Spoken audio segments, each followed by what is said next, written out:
Question 10, we have a standard FT graph. We'll do our Oizerga. Our origin looks like it's right there. Y-axis force, x-axis time. So therefore, any questions about force and time would simply be read off the graph. The gradient, delta F over delta T, is the rate of change in force. And the area is F delta T, which we recognize as the impulse. And delta P is M delta V, and the two of those two things are equal to each other. All right, so we have an object mass moving in the positive direction with initial speed v. So the thing is moving along like so. V0 equals v. Starting at time 0, so that t equals time 0, so that's right there. A varying force with an initial magnitude FO, all right, exerted in the positive x direction. So this might be some number like positive 10, and then we can see what happens is that force decreases to 0.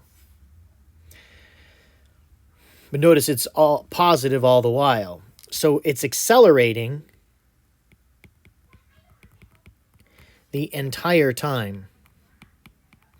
And we said the area is the change in momentum, and if we look at the change in momentum, as time goes by, the area is increasing, and the area is the change in momentum, and the entire change in momentum is positive. So this thing is accelerating in the positive direction until it gets to time 1. Which the statement is true about the object between t0 and t1. So the momentum of the object has, so we have decreased, increased, decreased. Well, we know it hasn't decreased. It's increased the entire time. The force has decreased, but the momentum, which is the change in momentum, which is the area, has increased the entire time. Now, if we want to look at that magnitude of increase, this is FO over 2.